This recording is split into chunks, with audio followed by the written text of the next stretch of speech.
Hey book nerds, welcome to my channel. Today I've got a moderate sized haul for you. Work decided to give me 50% discount again, which was a mistake. And this time I actually bought a lot of fiction books, which is a bit unusual for me because I tend to prefer to read ebooks now. But these were so cheap I just couldn't resist. This book I didn't actually get from work. I got it second hand, and it is If We Were Villains by M.L. Rio. This I got from a charity shop. I saw Books and Lala talk about this recently and I added it to my TBR, and then I saw it in the charity shop and it was only £2, so I couldn't resist buying it. But this is a thriller, I believe, and it's about a man called Oliver, and years ago he was part of a theatre troupe, so there was a bunch of actors, I believe there were 7 of them, and one of these actors was murdered.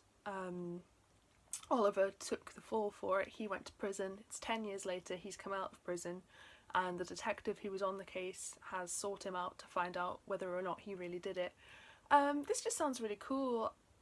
Books and Lala, her review is really strong for it, and I trust her opinion on thrillers on the whole.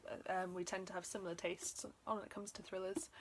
And yeah, it just looks really intriguing. It sounds really good. And right up my street, so I couldn't resist. So all of the rest of these are from work, and they cost about, so it's 3 for £5, and then that got halved, so it's £2.50. So each of these books was whatever £2.50 is divided by 3. I can't do that in my head, but basically around £1, just under £1 each. So they're mostly thrillers, and the first one is What She Knew by Gilly Macmillan. This is, it sounds like a pretty standard thriller. We got a bunch of her books in at the same time, and I know there was one of them that was on my TBR anyway, and it wasn't either of the physical ones I bought. But this is a thriller about a woman whose child goes missing, and then the press turn on her the longer her child is missing for. So she starts off having the press's sympathy, and then they all start accusing her.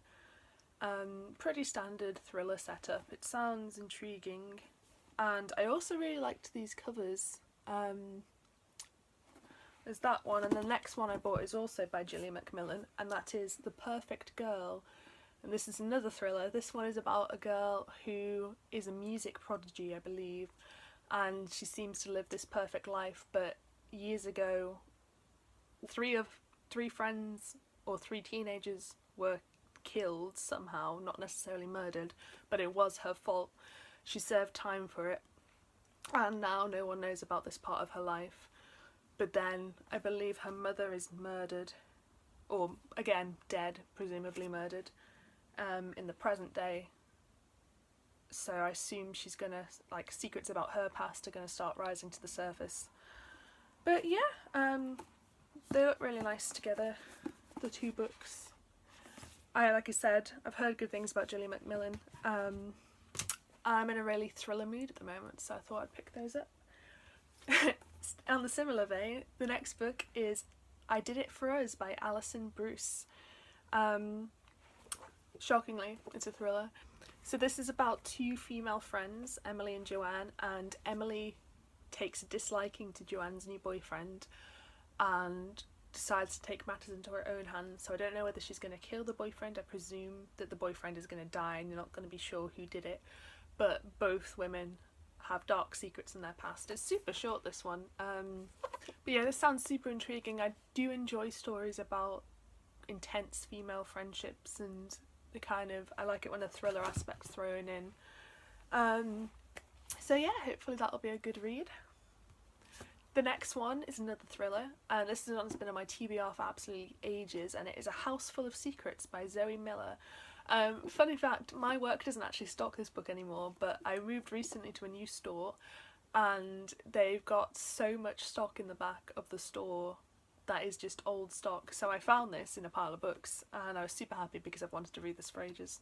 But this is about a woman who goes to visit her best friend's childhood home, a male best friend, I believe, and meet his family, and she's super excited about it. And it's this giant house in this remote part of remote part of Ireland, and then things start feeling wrong. There's like a weird atmosphere in the house and nobody's behaving quite the way they should. And yeah, it sounds quite good. It's giving me Death of Mrs. Westaway vibes, which is good because I really liked that book, but with a more family aspect, I guess, without the con aspect. But yeah, it sounds quite good. It sounds like it's going to be a slow, sinister build, which is what I like for my thrillers. And yeah, hopefully it'll be worth the wait. So the next book is the final thriller of the pile, and it is Eyewitness by Niki Mackay. This is a pretty standard thriller premise. It's about a woman who admitted that she killed someone, went to jail for that crime. She comes out of jail and says that she wasn't guilty after all. And then the private investigators trying to work out what really happened. It sounds quite similar to If We Were Villains, really, except this person is definitely saying that they didn't do it, whereas in If We Were Villains, I'm guessing it's more of a ambiguous situation. I mean, again, I don't think it's it's about 300 pages, which is pretty much perfect for a thriller. I'm not a fan of long thrillers. I find that they just drag out the concept and add things that don't need to be added. But yeah, it looked good and it was super cheap, so I couldn't not buy it. The next book was one that I have an ebook format, so I was debating whether or not to buy it, but I really like the one book I've read by this author, and it was part of the deal, so I just ended up picking it up, and that is Strange Weather by Joe Hill. This is actually a series of novellas / short stories. There's only 4 of them, and they're all about weird weather concepts. So I think one's got like deadly rain. Yeah, there's like deadly rain and a solid cloud. The back's pretty ambiguous, but I loved Joe Hill's book, Heart-Shaped Box, and I've been meaning to read more by him. And yeah, it just looked really nice. I'm hoping I can get the copy of Heart-Shaped Box, the physical copy that matches this, because we did sell it at work and then we sold out, and I regret not buying the physical copy because I like having books on my shelves that are my favourite books. I think this is kind of classed as horror, probably horror sci-fi.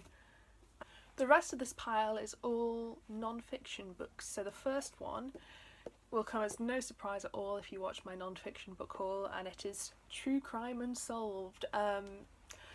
This was kind of an impulse buy. I have hundreds of books about unsolved crimes I haven't read yet, but this one was only £1.50 with my discount, and it looks quite short. It's just got a section on each criminal. So yeah, hopefully I'll actually get around to reading my non-fiction books soon, because I really have to do that. Next one, again, sort of an impulse buy. This is Movie Geek, and it's by Simon Brew. This, I believe, is a blogger, or it's a website, Den of Geek, which I'm actually not familiar with, but it's basically just people talking about things about movies, which I absolutely love. Like TV Tropes is one of my favourite websites. I used to really like Cracked.com when they did more of that kind of thing. And yeah, it's basically set up like blog posts. So there'll be like a title and then the writers are giving their various opinion on it. And it just sounds really interesting. It definitely sounds like the kind of thing I want to read over Christmas while I'm super busy, like on Christmas Day. And I don't know why, I don't know if anyone else does this, but I have this weird thing where I associate non-fiction books with Christmas Day, because I used to get given them a lot, you know, like coffee table books. And then you kind of flick through them in between doing all the family activities and when you're waiting for the turkey to cook and that kind of thing. So yeah, it's this kind of association. So I'll probably pick that up on Christmas Day, if not beforehand, and start reading through them. But I resisted that one for about a week and a half after we got it in, and then I got my discount and I was like, no, I'm buying it, I can't not. And the final one I didn't actually look at too closely, again, impulse buy, but it is the Escape Room puzzle book, and this seems really cool. This has got kind of like logic puzzles, but they're all set up as if it was an escape room. So I think there's 4 or 5 escape room, 10 rooms, there's 10 rooms in here, and there's kind of a narrative as you go through the puzzles, and I just thought that was really cool. I like, again, small puzzle books that are logic puzzles that aren't just riddles, because when I was a kid, I read like 10,000 riddle websites, so I know most riddles off by heart. But I had a couple of Sherlock Holmes books I got last year that were like logic puzzles set up in a murder mystery style, and I just thought that seemed really cool.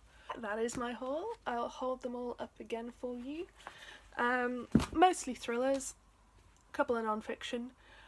So hopefully you enjoyed watching this. If you did, please give me a thumbs up, it helps me out massively. Do let me know if you've read any of these books. I know If We Were Villains is pretty popular, so people statistically have probably read that one.